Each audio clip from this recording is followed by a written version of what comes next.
Chapter 6. Step by Step. Rule number 3.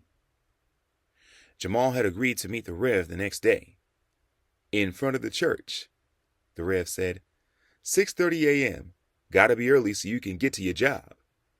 The meetings with the old man and his friends were almost like a job, too. Jamal wished he could skip to the end, arrange a meetup with the richest man so he could learn his secrets and start practicing the important part of his quest, accumulating some serious money and getting ahead.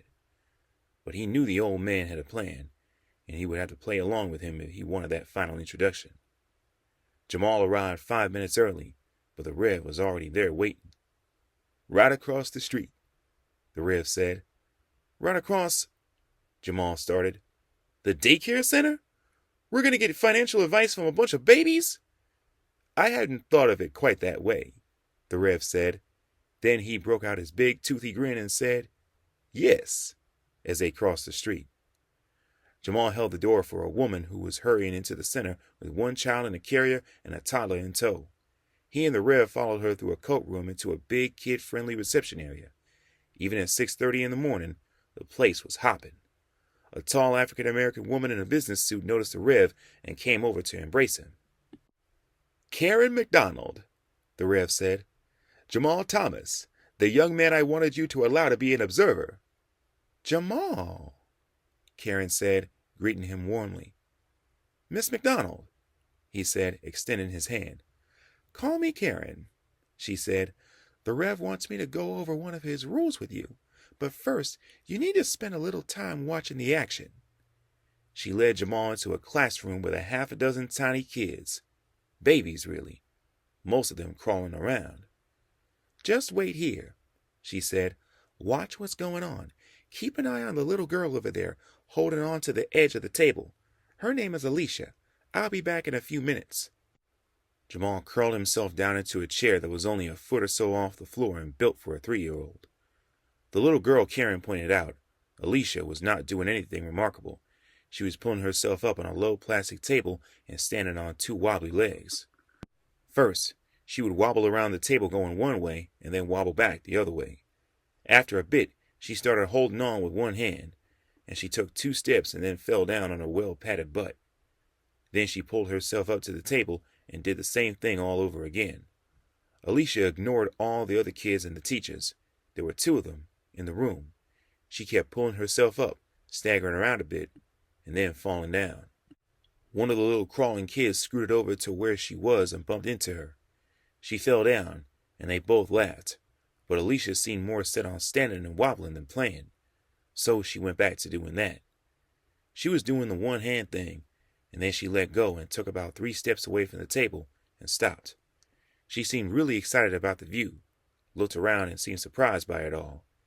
You could see she was going to fall over soon, just didn't know which way. Boom.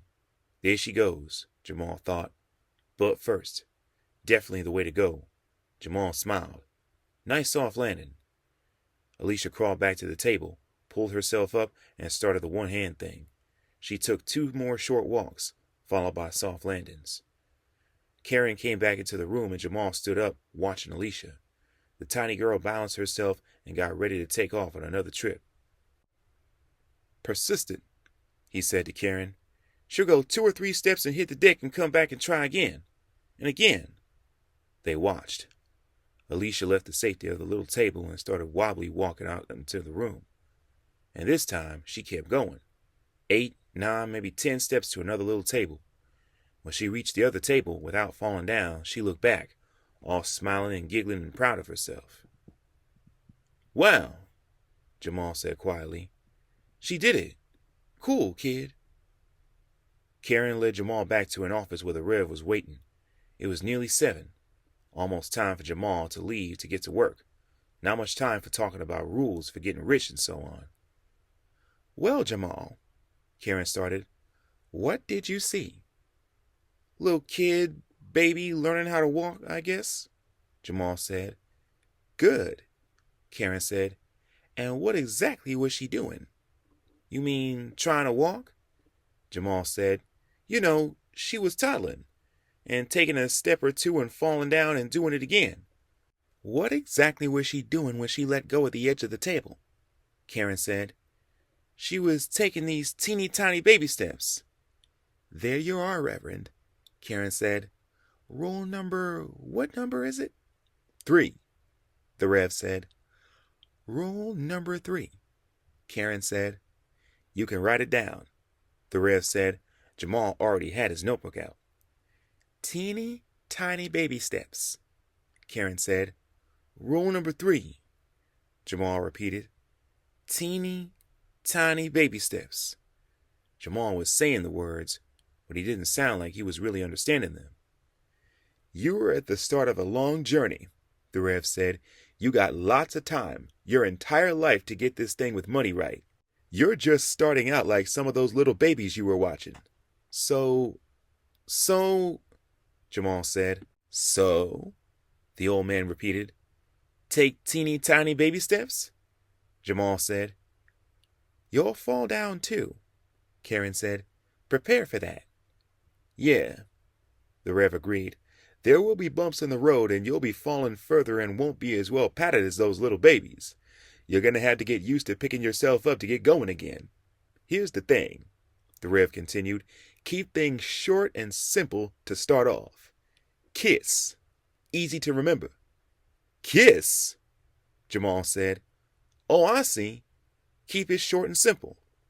Or keep it simple stupid. That's another way to lay it out, the Rev said. Use what works best to remind yourself. KISS, Jamal said and smiled a bit. Keep it simple, stupid. That sounds about right for me. And then, baby steps, the Rev said. Baby steps, Jamal said. Baby steps. That's right, the Rev said. You want to be a millionaire someday? Jamal paused, surprised by the question. Sure, he said finally. Why not? Think about it. If you want to have $1 million, the Rev said, you got to start off by having, say, $1,000. And before you have $1,000, you got to have $100. You start off thinking I got to save the $1 million. Well, that's a steep mountain to climb. Damn near impossible. But you ask yourself, can I save $100? Sure, you can save $100 easy, right? Hey, I already got $10 in the credit union, Jamal said. 10% of the way home, the Rev said. That first $10, that's a baby step, Karen said. Next may just be another $10. You saw how little Alicia was learning, practicing the same thing again and again? Baby steps, Jamal said. Alicia, she'll be walking all around the room in a week or two, Karen said. Then running and, well, you know kids. Jamal smiled. Yeah, I know. I got a daughter, 3 years old now, I know, he said. You're just starting out, pulling up on the table, taking baby steps, Karen said. A little time and lots of practice. It won't be too long. You'll be flying around yourself. Yeah, Jamal said. Yeah, I hope so.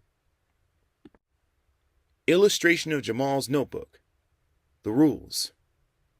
Number 1, pay yourself first. Number 2, if you want to have more money, spend less. Number 3, teeny tiny baby steps.